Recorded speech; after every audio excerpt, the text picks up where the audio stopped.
Засгийн газрын хэрэг эрхлэх газрын даргын тушаал, нийслэлийн засаг даргын захирамжаар налах дүүргийн нутаг дэвсгэрт хийгдэж байгаа хууль бус нүүрс олборлолт түүнээс иргэдийн эрүүл мэнд амь насыг хамгаалах зорилгоор тус дүүргийн оршин суугч иргэдийн дунд зөвлөлдөг санал асуулгыг зохион байгуулахаар болсон билээ. Тэгвэл энэхүү санал асуулгыг 6 дугаар сард 2 үе шаттай болсон юм. 3 дугаар үе шатных нь хүрээнд зөвлөлдөх уулзалт хийж түүнээс гарсан үр дүн засгийн газарт хүргүүлэхээр болсон билээ. Харин налах дүүрэгт сүүлийн шатны хилцүүлэг зөвлөгөөнийг зохион байгуулсан юм.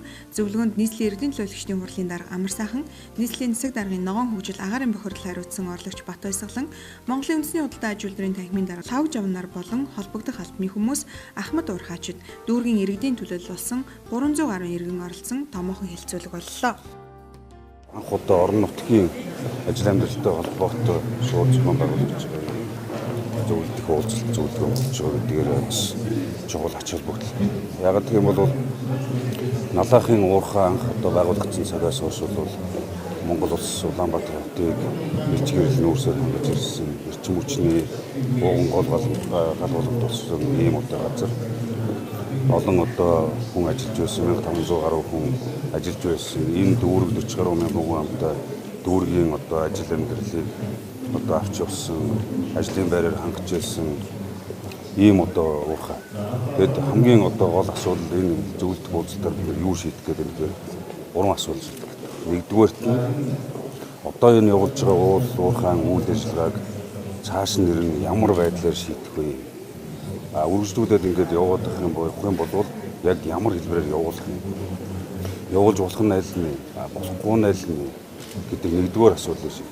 Хоёрдугаарт бол энэ дүүргийн газар нутгийн нийт одоо 6600 гаруй одоо га газар хөрсний эвдрэлд орсон, эргэж ашиглах боломжгүй болсон ийм асуудал байгаа учраас энэ олон одоо мянган га газрын нөхөн сэргээлтийг яаж хийж орчны бохирдлыг арилгах уу, энэ оршин суугчдын эрүүл аюулгүй байдлыг хангах уу гэдэг юм асуудал.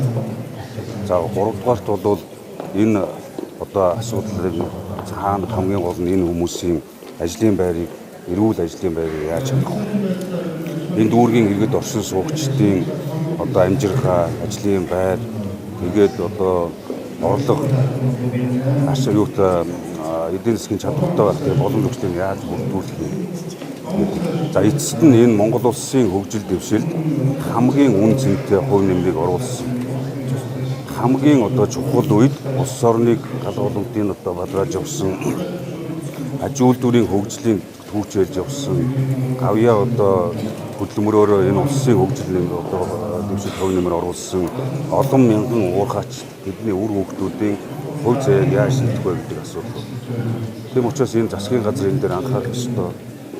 Их хурл анхаарах ёстой. Үндэсний хэмжээнд энэ асуудлыг бид авч шилжиж байж шийдвэрлэх шаардлагатай учраас өнөөдрийн зөвлөлт уулзалтыг хийж байгаа. Олон мянган уурхайчид гэнт ажилгүй болсон.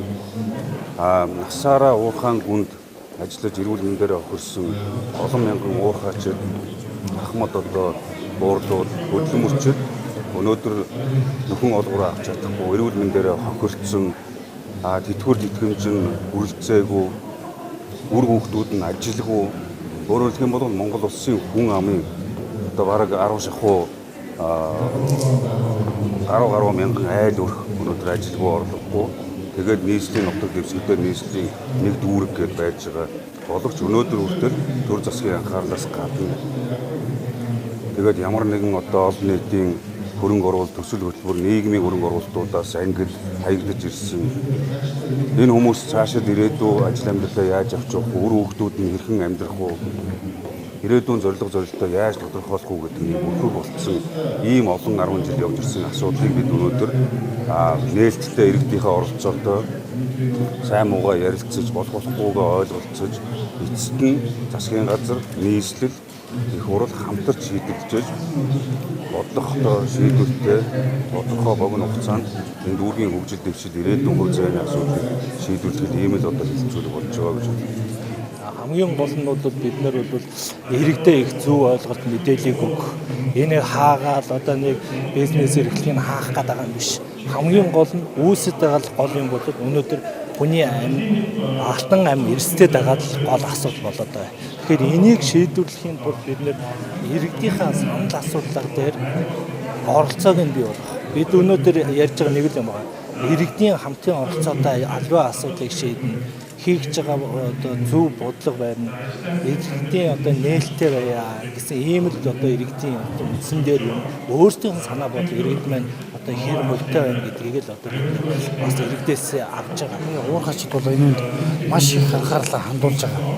За уурхачд бол одоо бас мэдээлэл дутуугаас болоод одоо зарим одоо өнөөдөр хэлэлцүүлээл ингээл маргааш уурхаг нь хаагаад ингээд ажил амьдралгүй болгочихж байгаа юм шиг тийм мэдээлэл гарч ирж байгаа. Ер нь бол налахын иргэд налахын уурхачд гэдэг одоо Улаанбаатар хотын 100 гаруй жил одоо нүүрс илж дулаанаар хангасан ийм хүмүүс байдаг. За үе тэмцэн уурхачд хүртэл одоо маш олон байдаг. Тэгээд 1992 онд тухайн үеийн геолог уул уурхай яамны сайтын тушаалаар налахын уурхайг бол хаасан байдаг. Тэр үед бол уурхачд ярьдаг. За одоо толгоон дээрээс тогоон хөмөрцөн юм шиг үйл явдал боллоо гэдэг. Тэгээд одоо ажилгүй болсон тэр олон мянган хүмүүс уурхачд байна одоо яхахгүй одоо энэ өнөөдрийн тулгамдаад байгаа асуудал гар аргаар одоо нүүрс холборлож одоо ажил амьдралаа зохицуулж ирсэн байгаа. Тэгэхээр одоо энэ хилцүүлэг маань одоо өнөөдөр бид нар энэ уурхай цаашаа ажиллах уу, ажиллахгүй юу, уурхайч цаашаа байх уу, байхгүй юу маш чухал хилцүүлэг болж байгаа. За өнөөдрийн зөвлөлтийн уулзалтыг зохион байгуулж бол манай байгууллагын зүгээс бол маш их баяртай байна. Учир нь одоо өнгөрсөн 2 жилийн хугацаанд бол манай мэрэгжлийн хяналтын байгууллагын зүгээс удаадараа нийт 8 удаагийн одоо алтан тоот бичгийг одоо нийслэлийн мэрэгжлийн хяналтын газар, мэрэгжлийн хяналтын ерөнхий газар, шадар сайдын алба болон за дүүргийн засаг дарга, нийслэлийн засаг дарга руу хандаж ингээд явуулсан байгаа. За тэр бичиг одоо ямар нэгэн тооцоо судалгаатай үндсэн дээр бид нар энэ уул уурхай асуудлыг яаралтай авч хэлцгийг одоо шаардсан байдаг. Үүний дагуу энэ зөвлөлт уулзалт зохион байгуулж одоо манай байгууллагын зүгээс бол маш их баяртай. Эндээс гарах шийдвэрчсэн зөв байхаа гэж итгэж байна.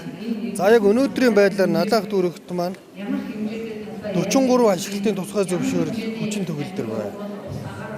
За нүүрс холбоорлох 28 тусгай зөвшөөрөл эзэмшигчээс одоо ашиглах ордод бүртгүүлсэн 7 байгаа. Нөөц хотлолгоо 21 байна. За дүүрэгт олборлолтын тусгай зөвшөөрөл эзэмшигчд үйл ажиллагаа явуулж 8 тусгай зөвшөөрөл эзэмшигч байна. Тусгай зөвшөөрөл эзэмшигчийн талбай болон тусгай зөвшөөрлийн бус талбайд нийт 32 амт цоног угтнаас 57 амт цоног нь одоогийн байдлаар ашиглагдахгүй байгалийн нөхөн сөргөлт хийгдэг орхисон байна. Хамгийн гол нь Налахын ард түмэн чинь ажлын байргүй болохоор л ингээд уурхаар үжтгэд ажлын байр хангалттай авах юм бол нэг уурхаар яамнасаараа дэмчин тавиад тийм шаардлага байна. Би уурхаагаас эхлээд хоёр уурхад хүртэл ажиллаж ирсэн. Шуудагаар нүүрс үүрчээлээ. Тэгээд жаатуулж илээ бүх ажлыг хийж ирсэн. Тэгээд уурхай нүүрсийг яасан олон технологиуд байгаа шүү дээ. Одоо нүүрснээс хээ гаргаж болж байна. Бензин тос гаргаж болж байна. Тийм уурхай түшгэлц нүүрсийг түшгэлц одоо ингээд бас Улаанбаатар руу түүхэн нүүрс оруулахгүйгээд шийдвэр гарчихсан байгаа. Тэр бол утаа бууруулахад бол маш үр дүнтэй гэж. Тэгэхээр нүүрсээ эндээ боловсруулаад шахмал төлс үйлдвэрлээд тэгээд нүүрснээс гаргаж авах ямар бүтээгдэхүүн, ямар боломж нөөц болцоо байна уу? Тэр бүгдийг ингээ бүрэн дүр ашиглаа ажлын байраар хангаад өгөөсэй л гэж үзсэн. Залуучуудаа хамгийн гол нь ажилтаа болгох хэрэгтэй байна. Тэтгэврийн бид яг тэтгэврээрээ хооллоод идэм байгаа залуучуудыг ажилтаа болгохын тулд энэ барилгын материалын үйлдвэрийг одоо жоохон дэмжиж энийг одоо нөргөтгөөд Налахын уурхай хааж болно. Тэгэд ажилгүй залуучуудаа тэнд ажилтаа болгосон байх юм бол амь нас нь аюулгүй хамгаалалтаа тийм үйлдвэрлэл барих хэрэгтэй байна.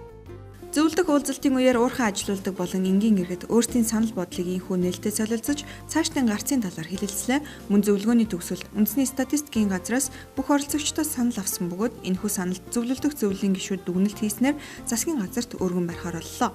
Зөвлөлийн гишүүдийн дүгнэлтийн талаар бид та бүхэнд эргэн мэдээлэх болно.